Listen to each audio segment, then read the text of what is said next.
Like, there are some people that go to events and, maybe they're meeting someone online for the first time. It's just that they finally get to a mutual place that has things that's mutually in common for them. And this is finally their chance to meet and, sparks fly.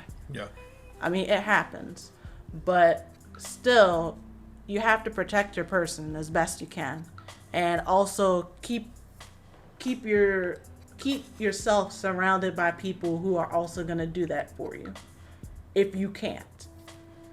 Like, that's just what it boils down to.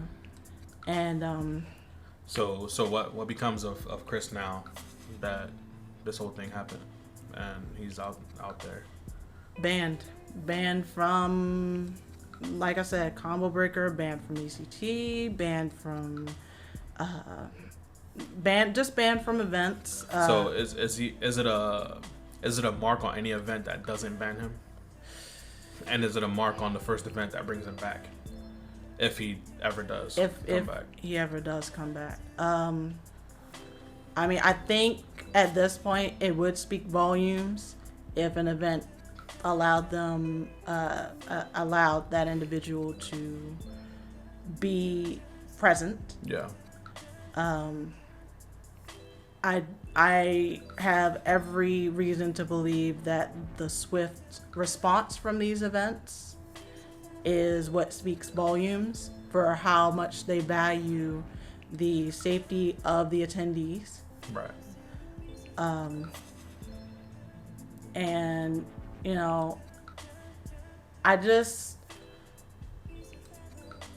I still don't think, and this is me personally, I still don't think that the worst of it is over. I think there are probably more women out there who are going to start saying even more things and coming forward because this has given them the courage to feel like, hey, maybe I can say something. So we'll just have to see what occurs. And, I just don't believe that we've seen the worst of it yet to be over. That's crazy. It makes you wonder, right? Like, what kind of names have committed things that are unknown? And it's just such a can of worms, right? Because I've taken time to ponder like a lot of it as a Libra, as I would.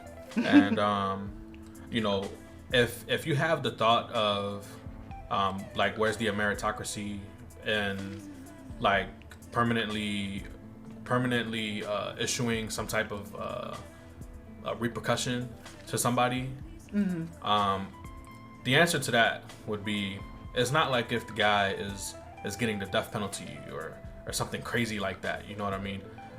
It's impacting his career as it should, because he committed something egregious within his community, within like the community that he built his portfolio in. And it's up to the community to decide how the community will react to that. So it's not like if anyone's going into like his house and like running them down and like doing some crazy stuff. It ain't like, ain't like if stuff is happening like what would happen like back in North Philly or whatever. It's totally different. So it's not like if the guy can never pick up a camera again. So to those that are like, oh, like what's the meritocracy and not giving someone a second chance and so on and so forth, I think that's what it is. It's that the guy can still take pictures. It's not that he's banned forever from ever picking up a camera. And I'm sure that there are those that feel like he should be. And those that feel that way have a reason to feel that way. But as it pertains to the FGC, as it pertains to our community and perhaps gaming as a whole, we just don't want people like that around. No, we do not. So, long story short, he could kick rocks. And anybody else that would come out at some point in time that has done stuff like this, or people will start coming out and making things known. I'm sure a lot of people are real nervous right now. a lot of people are real nervous right now that things that they did that either were bad or that were kind of gray area-ish don't start coming out. And a lot of people have been around the scene for a long time. Nowadays, everybody got a camera on them, everybody got a tape recorder, so on and so forth. But 5 years ago, people wasn't really recording stuff that was quote unquote private or behind closed doors, all like that with their phones. So, you know, some things might be provable, some things might not. Nowadays, we can screenshot our phones, screen cap, all this different type of stuff.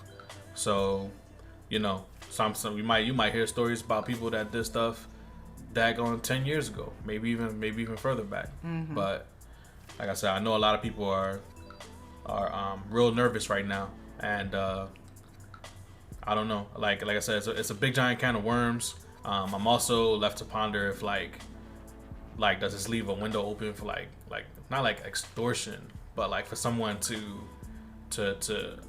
hold it against someone to be like, yo, if you don't do X, Y, and Z, then I'm gonna expose this crazy thing, or I'm gonna say this crazy thing, or even if something light was done, to be willing to blow it up, and then get the goons to blow it up too. So now you got me blowing you up, and you got my team blowing you up. So now everybody gonna blow you up in the community because we taking this thing real serious right now. So there's a gap for that type of stuff to happen.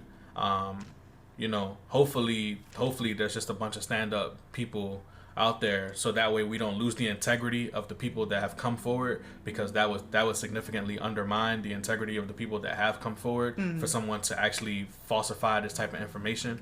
But at the same time, you know, hopefully like there's more follow through with everybody just getting this off their chest, because living with something that serious for your entire life or for multiple years, it can be really damaging. It could damage your relationships with other people. It could stop you from being happy with other people. So hopefully nobody tries to take advantage of this whole movement that's happening, and at the same time, hopefully more of the truths start to come out, so that way you know, people can actually heal, like move on and actually start to heal from the stuff that has happened to them. So definitely seems like the season of exposure. We'll just have to see. But let's move to our next topic. So, still touching on EVO, on August 6th, around that time, so that was on Tuesday, there was a lot of talk about more money into the fighting game community payouts. A lot of people said that EVO had piss poor payouts. And, you know, this isn't the first time that I've heard about payouts not being where people believe they should be. But there have been a lot of people just highlighting that the payout split was bad. With EVO being the most prestigious and biggest tournament, world tournament, why are the payouts so low? I've seen a lot of Fortnite comparisons, because, you know, recently Booga won $3 million. Yeah. So of course, to most competitions, that's a staggering amount just by default. But I think it's because of that more people are really trying to drill down, where is this money going? Why is there not more money? And I know there's also been the argument that, you know, you should be fighting for the glory, and you should just do it because you want to win. And I get that. I get that glory is something that you should be fighting for. I mean, if you're competitive, you're going to fight for that by default. But let's be real. Some people are in it for the money. That's the thing, right? Like, who's willing to hold a free tournament for glory? I've only seen it happen one time since 2016, and it was in, like, I don't remember where it was, but it was somewhere far, like very far away, and everybody was really hyped because it was just what you said, like, it was a tournament for the pride, like there was not a single penny on the line. And like, yeah, those things are hype. Sure, you'll get a bunch of people using their sub and stuff like that. Like, you know, are you really gonna be engaged? You know, watching Punk fight whoever with, like, you know, Sagat, like, beef. You know what I mean? So so you got to take that into account. Also, esports is a movement that you know, whether it fits with FGC or not remains to be seen, but it's a movement. You know what I mean? You either get on or you don't get on. A lot of sponsors have gotten on and gotten the heck off, and I think the community hasn't been super receptive to it. Like, it's just a part of competitive gaming growth that the FGC has not embraced. So if the sponsors ain't there, and now granted, I don't know what the situation was at EVO, but if the sponsors weren't there the way that they were a few years ago when top 8 in Street Fighter was getting thousands. I remember, like, when it was on ESPN and they were showing, like, how much everybody was making and stuff like that. I think that was the year Elijah was in top 8. I think so. Almost everybody was getting thousands. And you know, if that's changed since then you know, who else can we really blame than us? Like, we had the investors, and the investors did. So well, okay. So this information I'm getting from esportsearnings.com. So the prize pool, it was $10 per player for all the games that are listed there. Now Capcom added 50,000. Sam Show added 30,000, and MK11 added 15,000. So Capcom did the 50. Sam Show, they got 30,000 from SNK and Athlon Games apparently. Yeah. And then MK11 from Warner Brothers and NetherRealm got the 15K pot bonus. So, with that being said, the prize distribution was as follows. So, first got 60%. right. Second got 20%. Third got 10%. Fourth got 4%. Okay. So there was a huge disparity between first and second. Fifth and sixth got 2%. And then seventh and eighth got 1%. So for Capcom, everybody got paid. But that percentage broken down into those other games that had lesser amounts is a little more harsh. It's a lot a bit more harsh. And that's what people were trying to bring awareness to. And then, of course, there came the suggestions. Like, you know, when someone gets a prize payout for making top 8 that can't even pay for the collector's edition of their game, Yeah. then, you know, what do we do to get more money into the FGC? What do we do?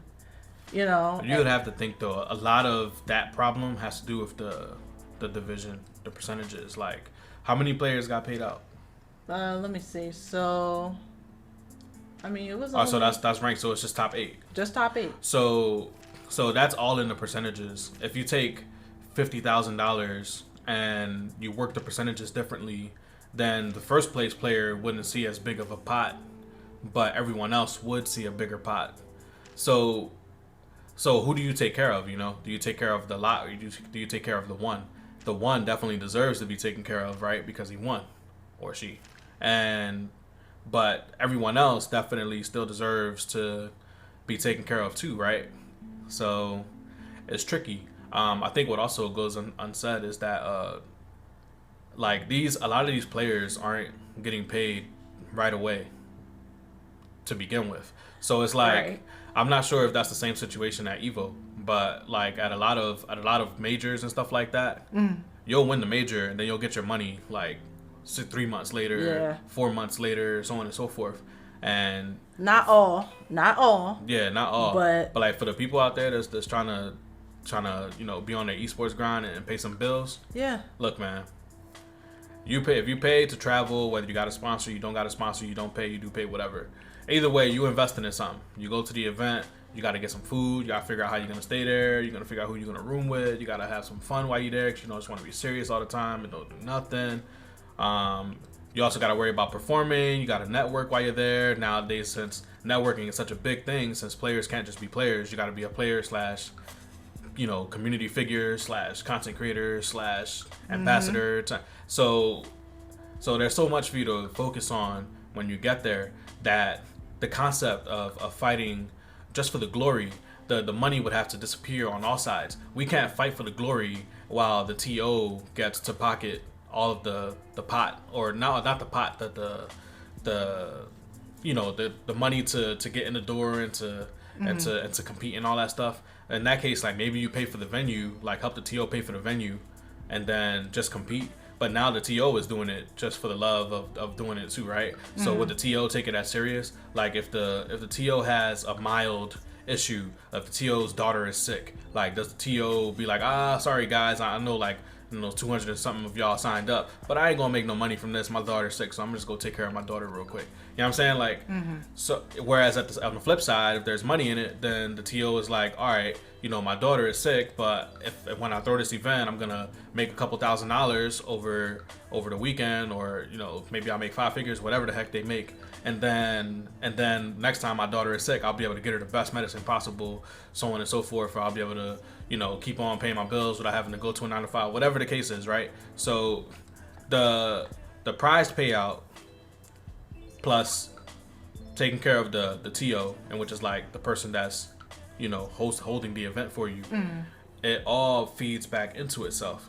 The TO is incentivized to throw the event and invest in the event, so that way he can make a little bit of change, and then the players are incentivized to come out so that they can test their skills, but also make a little bit of change that they could have been using that time to either go to a second job or start their own little side project, or focus more on their content, since again everybody has to be a content creator now, or do a live stream where they could have been getting subscribers, donations, maybe use that time to work on their branding, so that way they can get brand deals or brand ambassadorships, or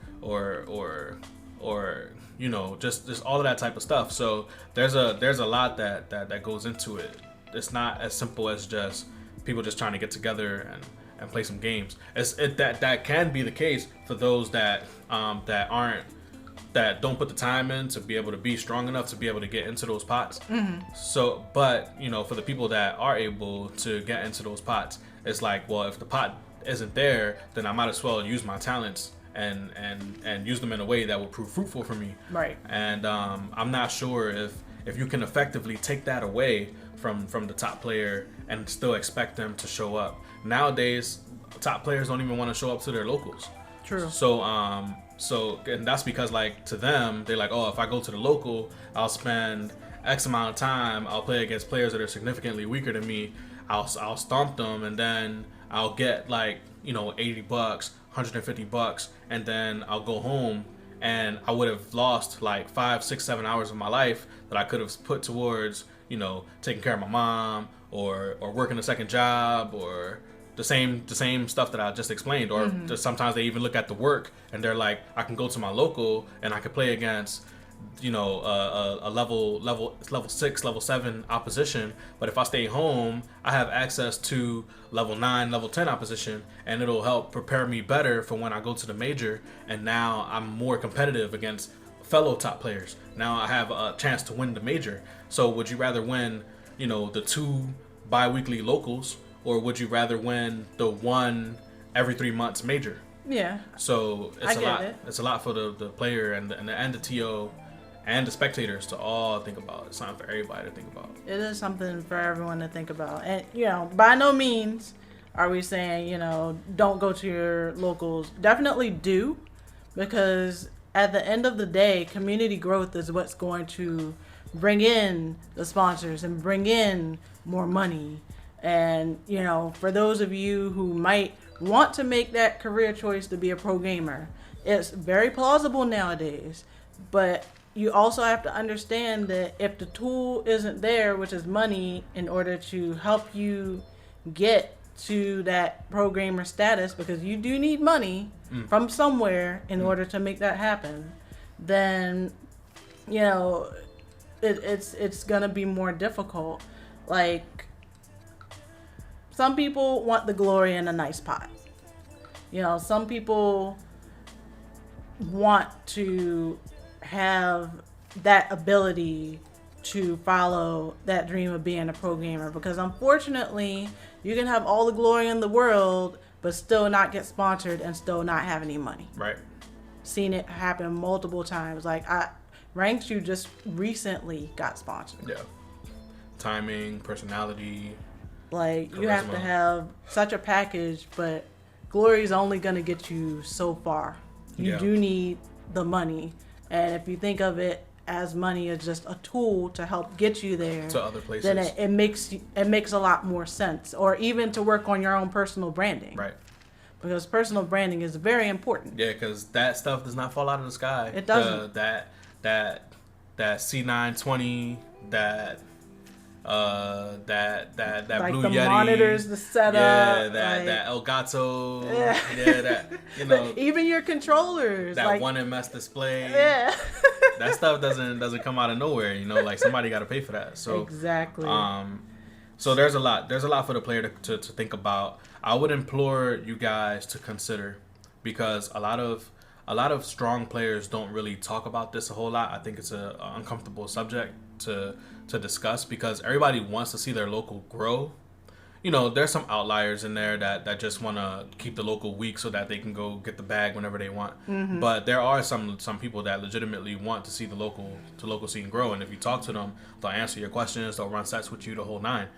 But I would implore you, the listener, to consider, if you had the opportunity for 1 month to miss your 2 bi-weekly locals so that you could run like infinite sets, death sets with Sonic Fox in Mortal Kombat, or to run like infinite sets, death sets with like Punk and Street Fighter, or run infinite sets with Yipes and Marvel 2 or 3, would you miss your locals for that 1 month to run that set with that player that is unavailable at your local, that you only get to see at the major? Just ponder on that for a little bit, and then let us know in the comments what you think. I'm sure that there are those that, I'm sure it'll go both ways. Some people are gonna say I would still go to my local because it's my responsibility to support my scene, mm-hmm. and so on and so forth, and which is a admirable response. And I also think that there are those that would say, dag, if I could get an opportunity to pen down Sonic Fox for an hour and just run sets with him nonstop, I think I would get a lot stronger from that. So I'm definitely going to take that opportunity. Mm-hmm. I think there's nothing wrong with that either. So just something to think about. A lot of it is just about what opportunities are going to work best for you. So yeah, let us know what you think in the comments. That's very interesting. Let's continue. Okay, so this also happened, I believe, on Tuesday. So last Tuesday, PokeChop, the mouth of the South, the Tekken hype man, competitive player, a homie of mine, a friend. Mr. No Round Brown. Yep, Mr. No Round Brown. He was told in the arena on Final Sunday, the arena that you have to pay to get into, that you pay to have a good time, watch your homie, because Anakin was in top 8 for Tekken. Have fun, cheer. Everyone's like, make some noise, all that whole shindig. He was told by Mr. Wiz to shut up and sit down, or he would be ejected. So let me get this straight. So somebody was on the mic and they're like, make some noise. And then PokeChop with everybody else starts making some noise. And then somebody behind him say, yo, shut the hell up. No. Like everybody else can make some noise, but you shut the hell up. However, not at that specific time, but think of it this way. Out of all the people, you pick PokeChop in an arena in Las Vegas where the crowd is constantly being asked to make some noise. So what happened? Like, was it the crowd made noise and then everybody sat down and stopped making noise, no. but he continued to make noise? It was more so that, you're in the arena, you want to be hype, but he's going to be like that extra level of hype. Was it the audio levels? Like, was it Kaba type Kappa tier volume? See, I can't say because I wasn't there. However, he does. Was it Let's Go Ricky tier? Or he can get kind of loud though. Okay. He can get kind of loud. Okay. But what I'm essentially saying is this. He was told to sit down and shut up or he would be ejected. Now, he was obviously pretty hyped. There's a clip on his Twitter. He made a tweet about it. And he actually at Mr. Wizard. But, you know, he was told to sit down and shut up or he would be ejected. In an arena where it's supposed to be hype. It's finals Sunday. So, I'm just wondering why. Like, especially when one of his boys is in the finals. Like, I guess we're supposed to golf clap now? Hey. They say, he who holds the gold makes the rules. So, whose fault is it that he who holds the gold is making the rules, and the rule that he decided to make just so happens to go against you? Ugh. I mean, man, oh man. I saw the clip. I thought it was completely unacceptable.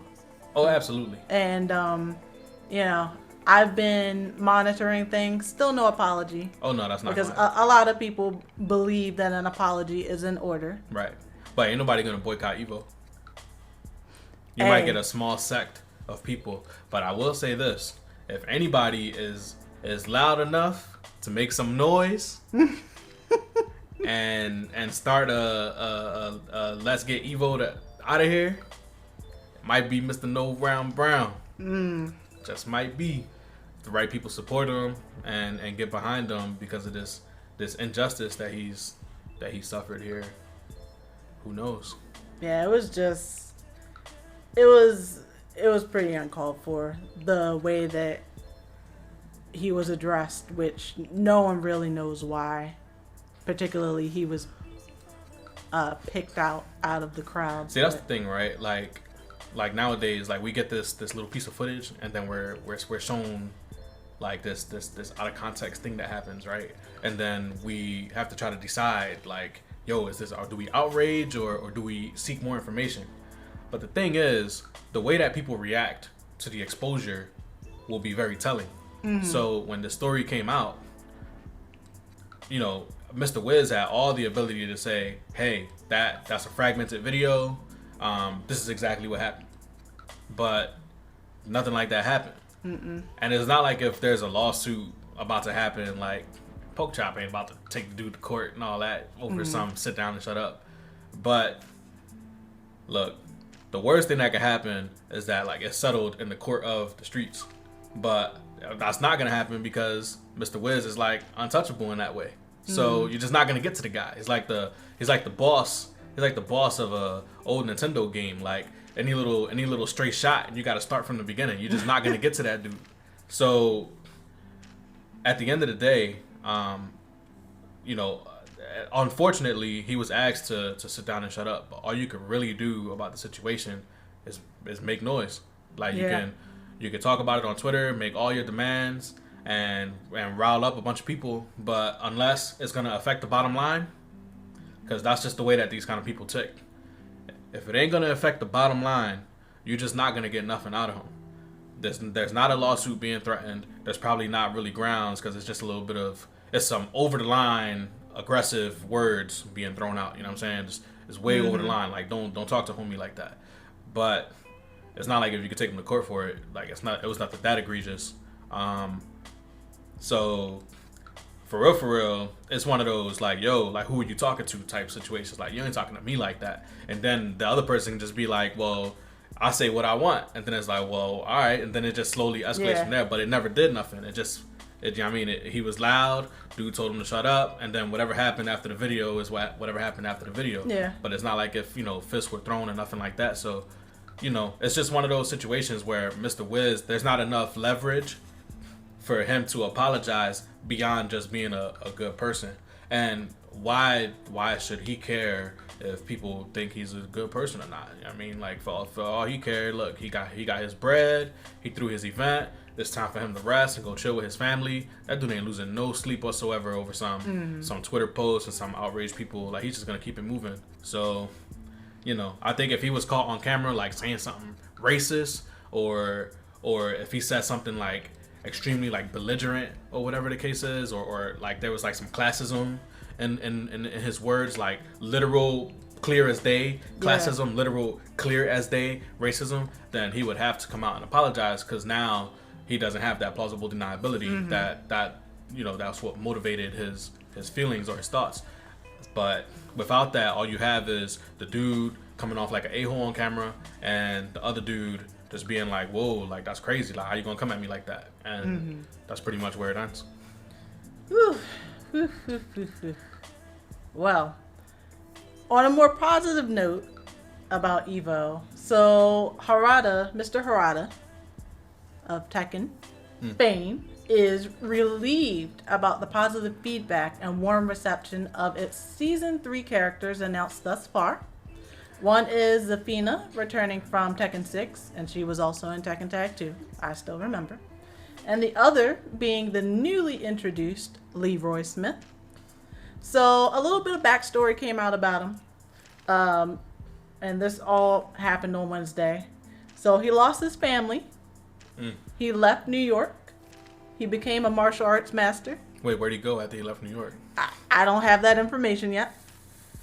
But he left New York. He became a martial arts master. And he came back to New York for revenge. So that's a very summarized backstory for him. All right, so he didn't lose his family. His family was taken. So he's like on some Spartacus stuff, right? Yes. They were taken.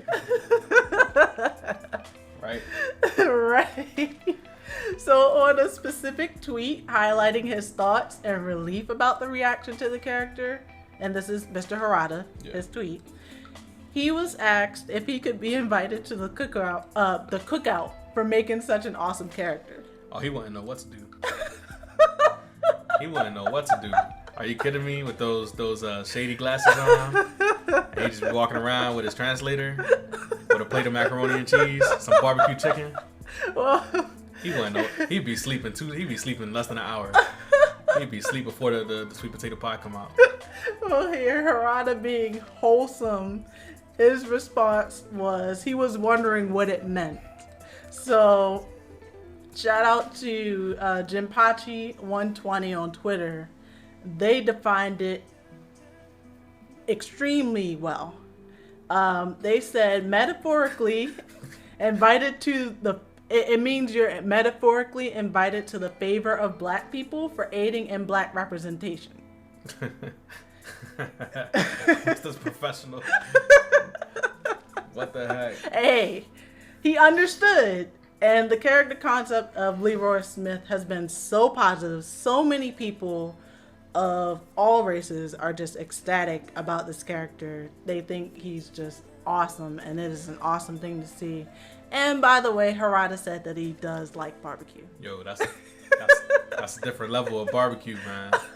Like you get there, you got the 90s and the 80s jams pumping. Oh my goodness. It just smell like ribs everywhere you go. Yep. Every single room smell like ribs. That's a different type of barbecue, man. Harada, you know what? Somebody should throw a little something. Look, Biggie like to cook. Yeah, he should throw like a little special. Look, Biggie, I'm gonna help you out with your, you know what I mean, with your business real quick, right? You a cook, so you try and get Harada to come to one of the events. Tell him that you're gonna throw that cookout. Not only would you get Harada to show up to the honorary cookout, but you'd probably get a whole lot of other folks too that show up to try to, bring their little signature dishes and stuff like that. Yep. And whatnot. Cookout, tournament, cash in. Hey, I might bring some mac and cheese. Hey. Y'all know about my mac and cheese. Some people do, others don't, but it is legendary. Shout outs to 56K because he said he want the smoke with the macaroni and cheese competition. So. Oh, he don't want the smoke. But anyway, before we do continue down the rabbit hole, we're gonna run some quick promos. So follow the AmethystLady Cast Twitter at AmethystLady Cast to keep up with the show as well as other happenings in the fighting game community, esports, and gaming. Also, make sure you follow your hosts. I am AmethystLady. On Twitter, it is at Miss MS Amethyst Lady, as well as subscribe to this channel and click the bell. I am a creative entrepreneur who has been a gamer for many, many moons now, and I also love the fighting game community, which I've been an active part of for many years as well. Also, follow Bedtime Buddy on Twitter. It is at BedtimeBuddy07, and subscribe and click the bell for his YouTube channel, which is www.youtube.com/BedtimeBuddy07. He has been gaming for many years, which also includes being a part of the fighting game community as a competitor. And he makes some pretty awesome content. Yeah, Also, check out the Collective Esports organization. I'm sure you've seen some of our family members at various events, including myself and Bedtime Buddy. If you want to know more about T-Call, definitely check out the Twitter at the Collective FG. That's F as in Frank, G as in good. And the YouTube, youtube.com/the Collective Family. Yep. T-Call don't just play Tekken, y'all. No, T-Call is in other games as well. Yeah. Street Fighter, Sam Show. Sam Show, we did Smash. Smash, yeah. Vampire Savior. Yeah. Is that what it's called? Vampire Savior, right? VSAF. Visa. Yeah. We're out here. Yep. It's been talks about Pokemon. Y'all better watch it. Oh, goodness. And finally, if you want to support the AmethystLady Cast and my other content creation ventures for gaming and the fighting game community, please take a look at my Patreon. It is www.patreon.com/amethystkingdom. All of these links will be in the video description. Thank you so much for your support. All right, so let's go on to the fact that Mortal Kombat 11 has undergone some balance changes, as well as a combat cast on Wednesday, was it? For Nightwolf, I do believe. Yeah, I think it was on Wednesday. Yeah. So a lot has happened. A lot of this has already hit the PlayStation 4 version. PC is still waiting, but it's probably going to be a little bit. It might be. Unapologetic a little bit. Oh, jeez. But let's talk a little bit about that. Let's just touch on it really quick. So, Nightwolf Combat Cast. I watched it. You watched it. They showed the tournament variations. Yeah. Which was, good. Good of them. Good on them. Thank you for listening to the community. Yeah, because, like in the last episode, we kind of, we threw some jokes out there about Shang Tsung and the bad false marketing of Shang Tsung. So, yeah. Oh, man. But Nightwolf, what do you think?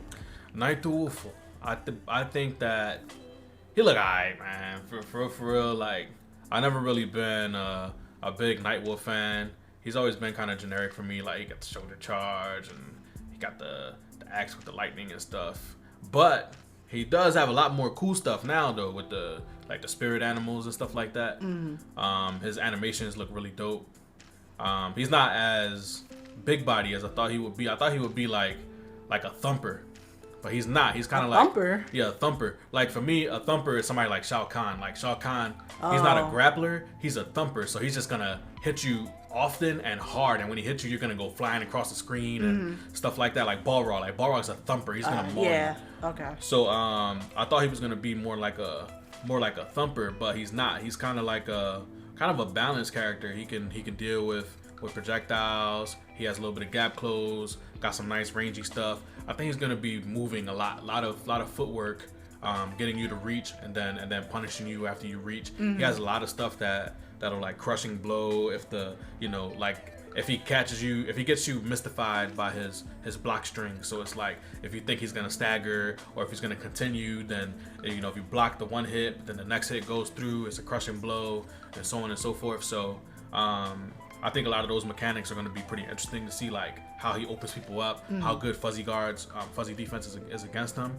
and if the fuzzies are strong against him, then he's probably going to be middling to weak. If the fuzzies aren't that strong against him, i.e., initial Garrus, then then he probably will be pretty strong because he'd land his crushing blows pretty often. Mm-hmm. So it's gonna be interesting to see like how the players figure out how to use him. I hope that he's popular enough to where people will actually pick him up and we'll get to see him. Right. Because I feel like in MK, I feel like you get to see a good mix of players, like characters. When you're playing online, you see a good mix of characters in tournament.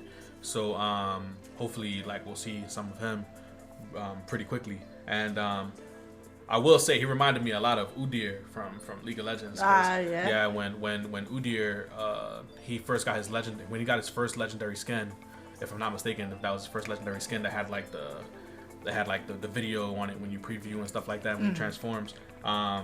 It was a lot like that. Udyr's always been like this like spirit animal type dude, but like the way that you could see the silhouette of the animal come out when he gets in between his stances and stuff like that. So when now I see Nightwolf and you see like similar animations and stuff like that, and I always like those animations and the sound effects are really cool. So it's cool that they implemented like those additional effects. I feel like the character needed a little more pizzazz, like a little more just flashiness to make him more of an attractive character. Because back in the day, all he did was like shoulder charge you, and it wasn't even like a big husky shoulder charge like a Shao Kahn. When he shoulder charge you, the screen is shaking, right? And your character's like, oh, like you didn't see that impact. It was just like meh. Yeah, it's like well, just a little shoulder charge, nothing major. So yeah, I think they at least did a good job on making him look really cool. So we'll see how his play style is once he drops. I agree. He looks very well rounded to me, and he looks really cool. Like I think they, with the character design, did everything right that they needed to do right in to make the character seem appealing for people to want to pick up. And you know that's very important, especially if you're a competitor and you know you're looking for people to share thoughts with or tech with. The more appealing the character is, the more tech that's going to come out, and of course you'll see them represented more in tournaments and such. And you know, it'll definitely be very interesting once he finally does officially drop. Yeah. Now, in addition to talking about Nightwolf, there were also balance changes. I do know that you recently dropped a video on what you thought about Frosts. Yeah, new video about Frost just dropped it today. Awesome. Well, by the time y'all hear this, I dropped it yesterday. Awesome. And I think that with those changes, especially listening to the community about certain things, like about being able to combat Garrus and Aaron Black dropkick being safe, and Devore needing love, Collector needing love, Kotal Khan needing love. I think they did well with the changes that they've made. Scorpion's teleport being a high now. Yeah, Scorpion. Ooh, boy. They really did listen to the community with a lot of the things that the community has been talking about. I do know that they said on the Combat Cast their intention was to make the lesser variations be used more. I do know that I watched, I can't remember what I watched yesterday, but I saw Biohazard using the dirtbag variation of Kano. Is that the one with the cigarette lighter and and the gas, acid, and it was interesting to see. Was he doing like the unblockables where like he'll put the fire down and throw the gas and then he'll push you into the fire, you can't block it? He had a little bit of that in there, like it was just like, okay, so the fact that they're trying to improve the utility of the lesser used variations or the lesser used characters is really cool. So I think that it's unfortunate that you can't buff a player base. So you have to buff and nerf around outrage. It's just you have to do it. You have to buff and nerf around outrage because the community won't adapt enough. But this is me though, right? Like I'm more, you know, I've been playing fighting games since like Street Fighter 2. Maybe that was I would have to really sit here and ponder if that was my very first fighting game. But I do remember being like a young whippersnapper and beating the crap out of my big brother and him getting all kinds of upset. We had like one Sega Genesis in the house. And anyway, I think that a lot of NRS players right now don't utilize a lot of fighting game fundamentals in their gameplay, and instead, a lot of Mortal Kombat players are more so just trying to touch the opponent or run whatever their offense is until they win. And there's often times when I'm playing and I would just like stand in front of the opponent and let them hang themselves because they don't understand like how to properly walk or how to approach without jumping, or how to approach without using a special, or how to not formulaically use the same mid-range special or mid-range normal every time that they get within range to use it, so it becomes easy to walk in and walk out. You guys wonder why a lot of the same players can cross over games, like crossover players like Justin Wong or Punk and stuff like that can cross over to different games and still be successful. It's because these fundamentals that a lot of the players don't have, and because of the players are not using like these fundamentals like optimal movement or like mind games with plus frames, being able to utilize being negative but still having options, like how to utilize your options instead of just shelling up every time when it's not your turn anymore. How to properly condition the opponent, proper meter management, stuff like that. Like, because you can't encourage players to learn these things, you have to kind of have these systems in place that the players can use to feel like if they're really good. Right. So with that, you have this cycle of the top players remain the top players because the players that maybe aspire to defeat these top players someday aren't learning the things that they need to learn in order to be able to beat these guys. And then, but they're able to beat each other and they're able to do so impressively, and that makes them feel like if they're improving. So when you have a character like Frost, who now like they buffed the back one, right? In which I will caution NRS against streamlining the cast, right? I think someone just recently saw the Samurai Showdown guys. They were like, "Oh, a balanced game is a boring game" or something like that. Yeah, so that's like a whole different kind of worms, right? Oh goodness. You still want there to be some semblance of balance in your game, but you don't want all the characters to function the same. You need, like, the characters have to have their je ne sais quoi, their expression. They have to have their character and their play styles. Like, not everyone should have a very fast mid. Not everybody should have a very long range lungy mid. Not everybody should have a fully functional anti-air. But at the same time, there's the community says, because my character does not have a functional anti-air, because my character does not have a fast mid, and I'm looking at Liu Kang, who does have a fast mid, because I'm seeing this polarity, my character is weak, because my character can't perform the base functions of the game. But that's the thing, right? The base functions of the game are not limited to what another character can do. If that were the case, just play that other character that can achieve those functions.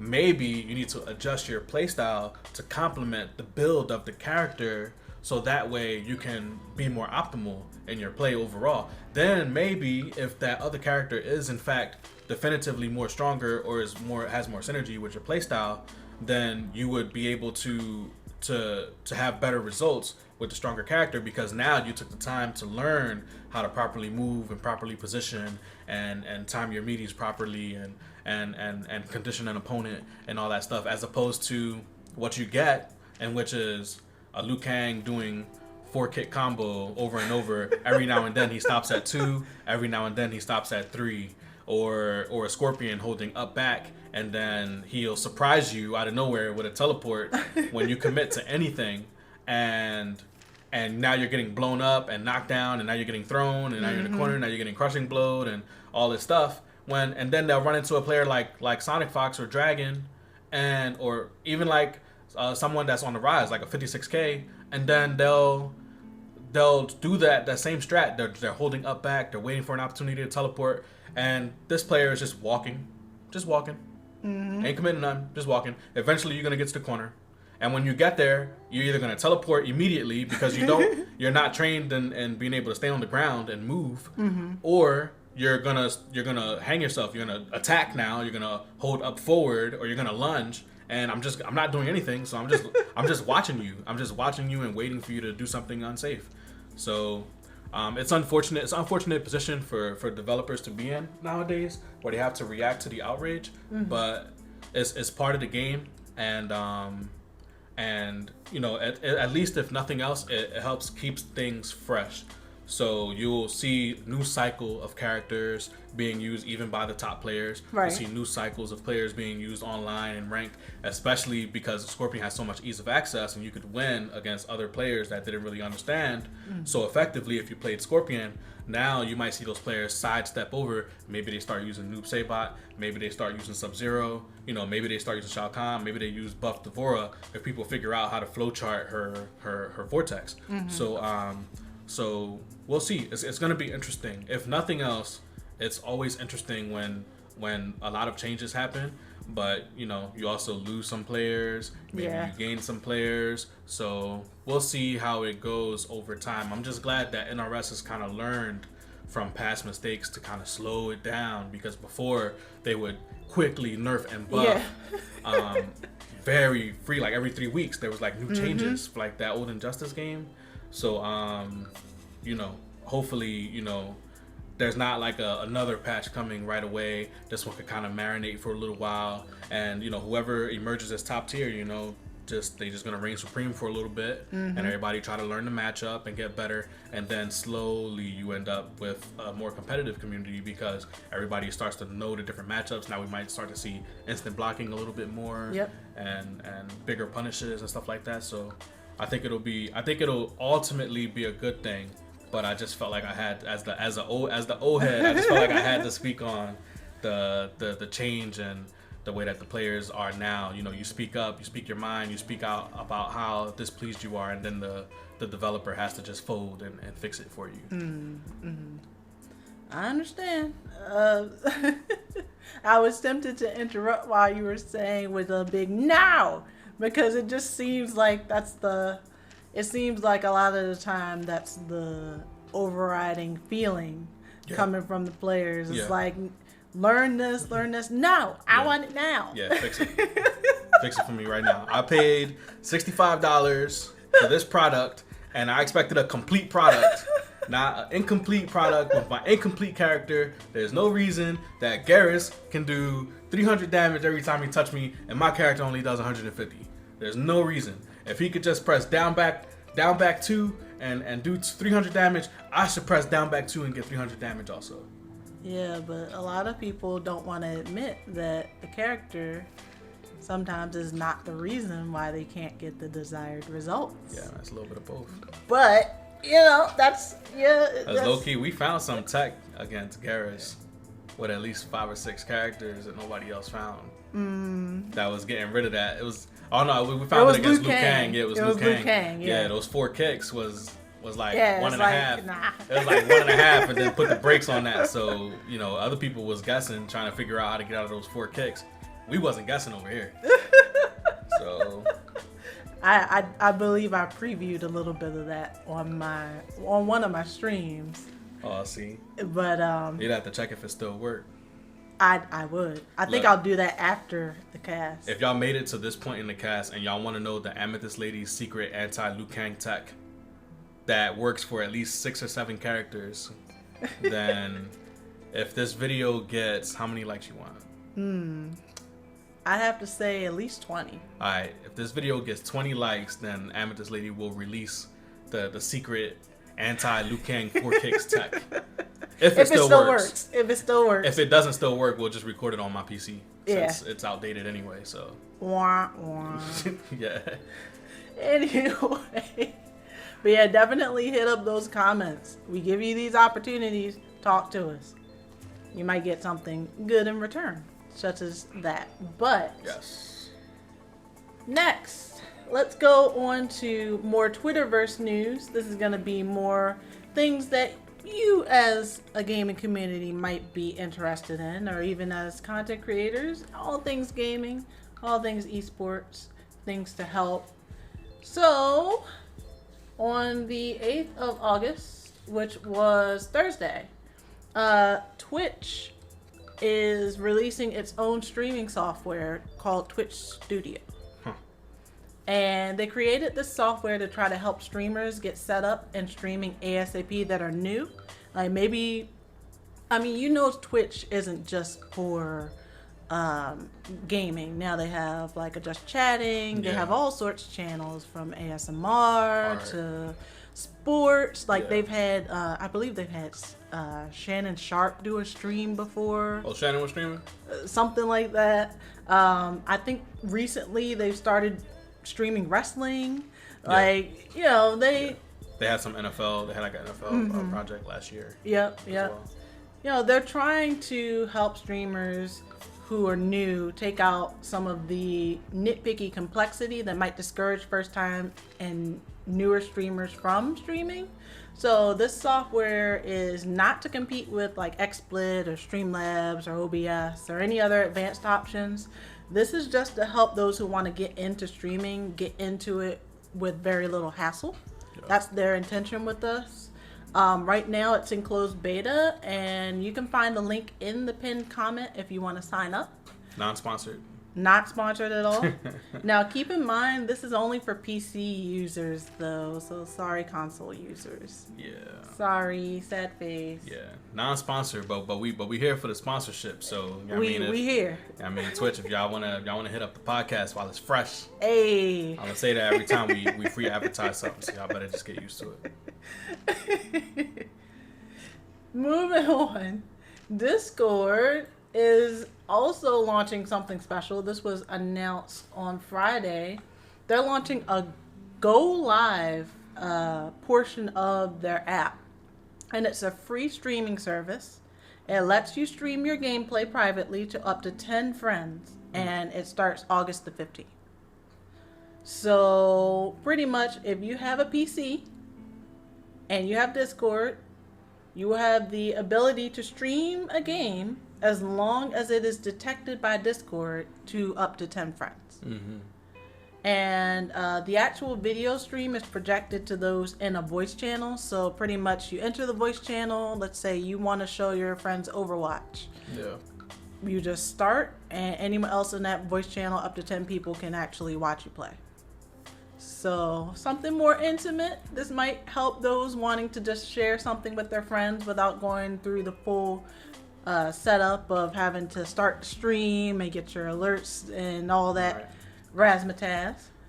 And I also imagine, however, this might go to this might be good for those who want to use it for like training sessions, or it could just be used to have a good time with friends. Look, fellas, I'm just gonna let y'all know up front. When you get trashed by that Laura that you had to match in the bag and she just came back on you with a V-trigger, what the heck was that? And you just gotta show it to your homies.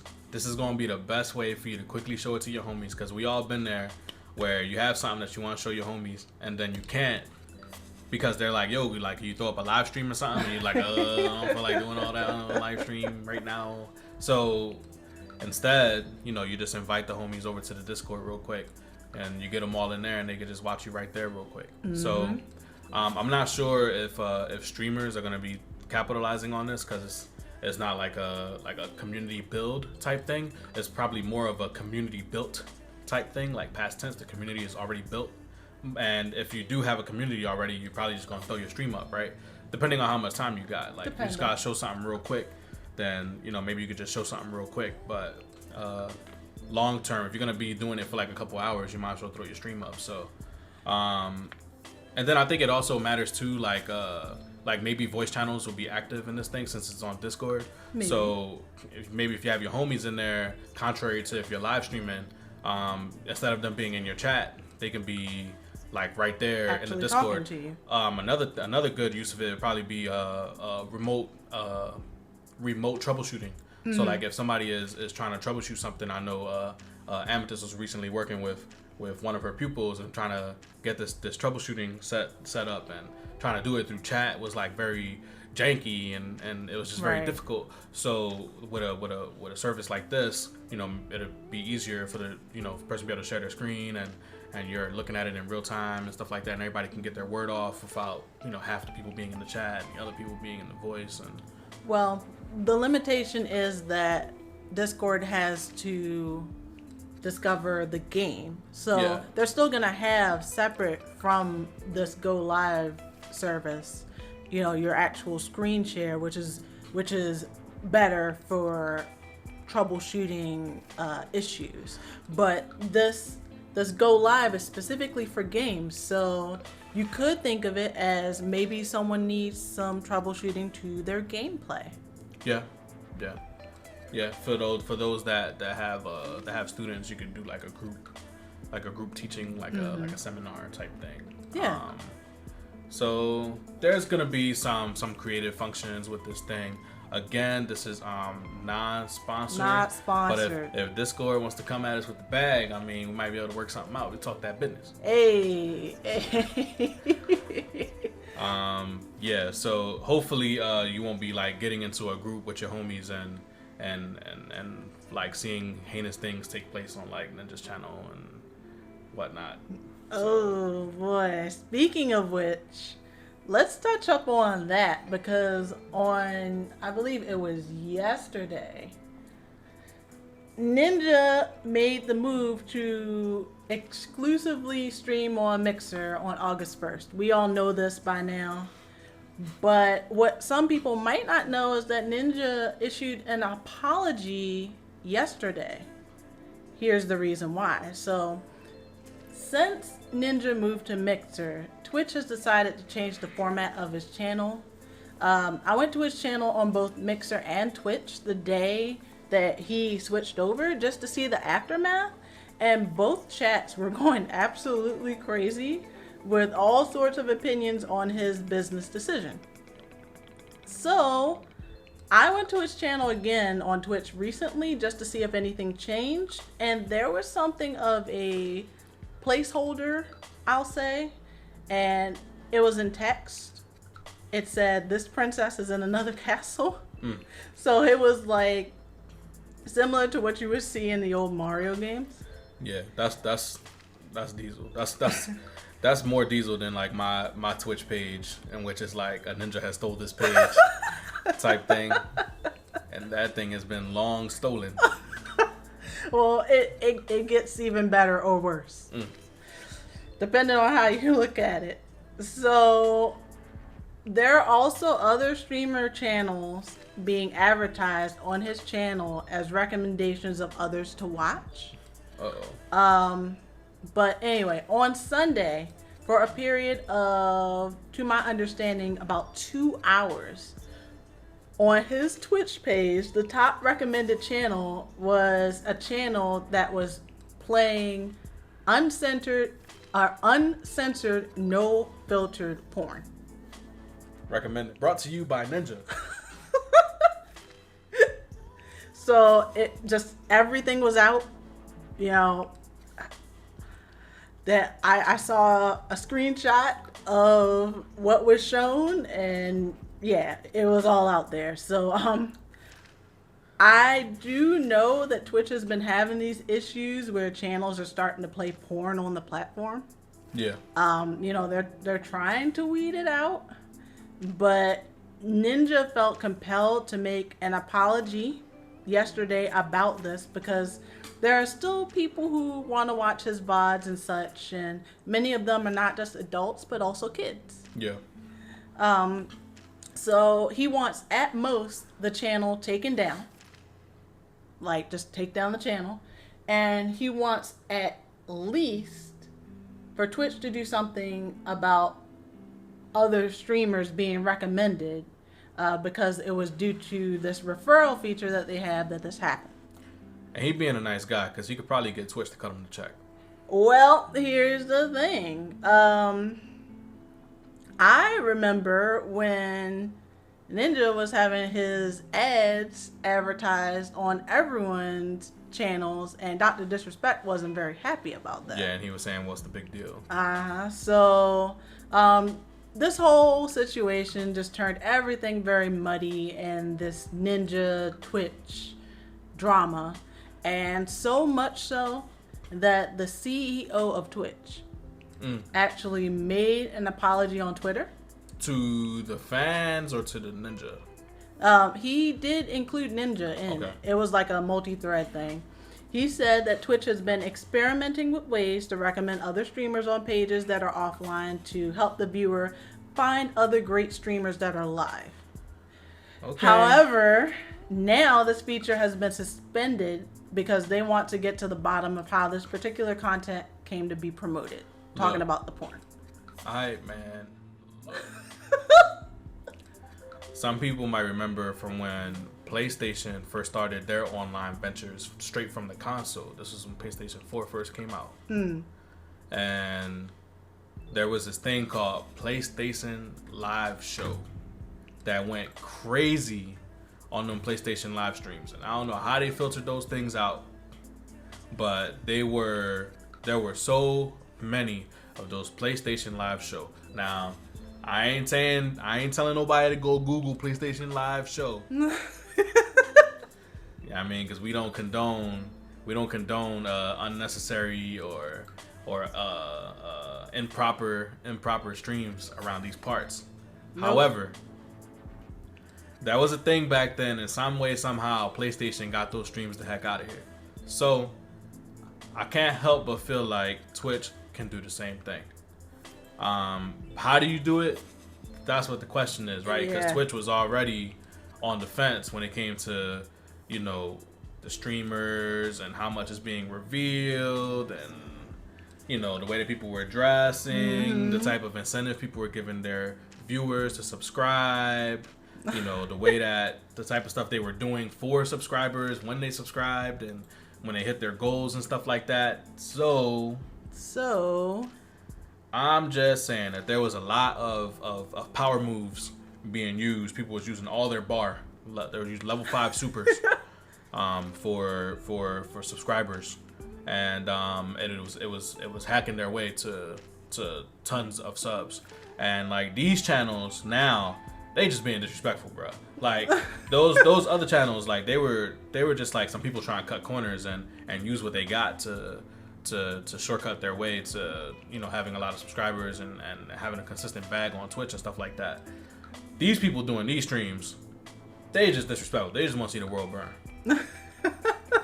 They just want to see the world burn. So it's pretty hefty, because now, in light of this, there's been a lot of talks in the Twitterverse of people asking about,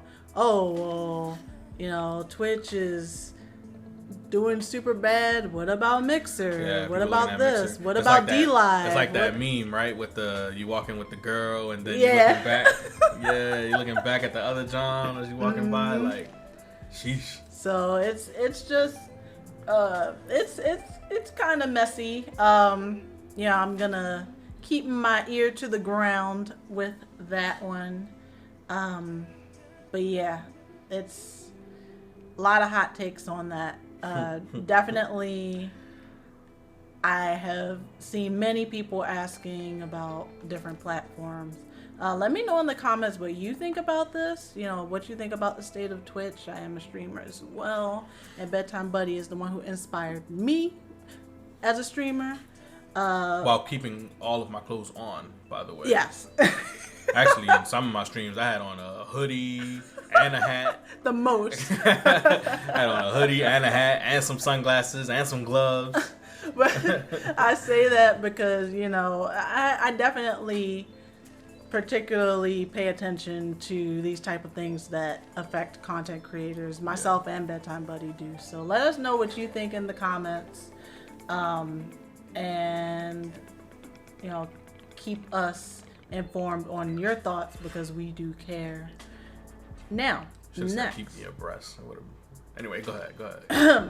Anyway, so here, speaking of people who are involved with Fortnite and streaming, Fortnite. Booga, the Booga, 16-year-old who won the $3 million at the Fortnite Cup, Yeah. he was swatted Sunday evening. Yo, I ain't hear about this. Yeah, authorities believe whoever did it called from Europe. And for those of you who don't know what swatting is, it is the criminal act of purposefully reporting a fake emergency in an effort to send authorities to a specific location. That's some intense authorities too. Yeah, usually when someone's trying to get someone swatted, then an actual SWAT team will appear. Yeah. They come in with guns almost blazing. Oh yeah, they're like already drawn. They got the giant shields. They got a bomb squad there. Yeah, the nature of the reported activity is generally violent. Yeah. And it can lead to emergency services being dispatched, to armed personnel being dispatched. It's very dangerous. It's a really cruddy thing to do to people, because someone actually did die from this in 2018. So it is not something to joke about. But this did happen to Booga. Thankfully, nothing happened to him. He was streaming and then he was away for a bit. I believe his parents got the door, and then he came back. Fortunately, one of the people recognized him. Yeah, in their community. I think that over time, I think there must be systems in place now with authorities, to where if they arrive at a location and it seems like, all right, this might, I think they know what swatting is now. Yeah. Whereas before, everything was level 10. You were ready. You had to go. If they don't answer the door in 2 ticks, you're kicking the door down. Yeah. And throwing the smoke in and then coming in the whole thing. So I think that now, I think they arrive first and ask some questions, because Soluminati got swatted, and on the video he just kind of went to the door and was talking to the officers. Yeah. Whereas if that would have happened 5 years ago, he would have got swatted. As soon as he opened the door, he would have got tackled, and then they would have cuffed him, and they would have asked questions later. Yeah. So it's a horrible thing that, that's another example of those people who just want to see the world burn. Why would you do this to this kid? But thankfully he's okay. Crisis was averted. There wasn't a crisis to begin with, but the one that was fabricated, nothing came of it. So look, if you love your streamer, don't swat them, because it's not entertaining and it's not cool. No. If you a hater, don't swat them, because you're gonna clout bomb him. You're gonna swat him, and now he's gonna get stories written about him. Your mission as a hater is not being fulfilled when you try to swat your streamer, because you just gave them a whole bunch of articles and a whole bunch of press about being swatted, and now they're gonna get more viewers, and they're gonna turn up even more on you, and now you're gonna be even more mad. So mission failed. Literally nobody wins. Yeah. Nobody wins from getting swatted. You know what I mean? So it's just it's played out. Don't swat people. Just don't. It's whack. Yeah. Don't do it. It's weak. Do not do it. It can land you 20 years in prison, at least $150K fine. Oh yeah, that's right. They started getting people now. Yeah. So they gonna track your IP. Look, they gonna get you out of here. They gonna get your parents up out of here. They gonna get everything your parents own up out of here. Yo, maybe people will start swatting people so that they can spite their parents. Oh, them geez. adolescent teenagers, yo. Because they don't got nothing to give, but their parents sure do. Oh man, What that $60K a year dad gonna do with $150,000 or whatever the case of SWAT fines because his buffoon son decided to swat some dude that's halfway across. Also, how do those fines work with like across borders? You know what I mean? I don't know. Like I said, they suspect that the person who made the call was from Europe. I don't have any more information other than he's okay, and that's the main thing in this that matters. It's interesting though, right? Like whose rules would apply? Like if you swat an American, do you get afflicted with the American rules, or because you live in Mexico, do you get like Mexican rules when Mexico doesn't have any rules against swatting? Yeah. Like whose rule set applies here? You know what I mean? Definitely. It is definitely something to ponder. Yeah. But as many questions are being asked right now, let's go to our weekly Q, our weekly question segment. Weekly.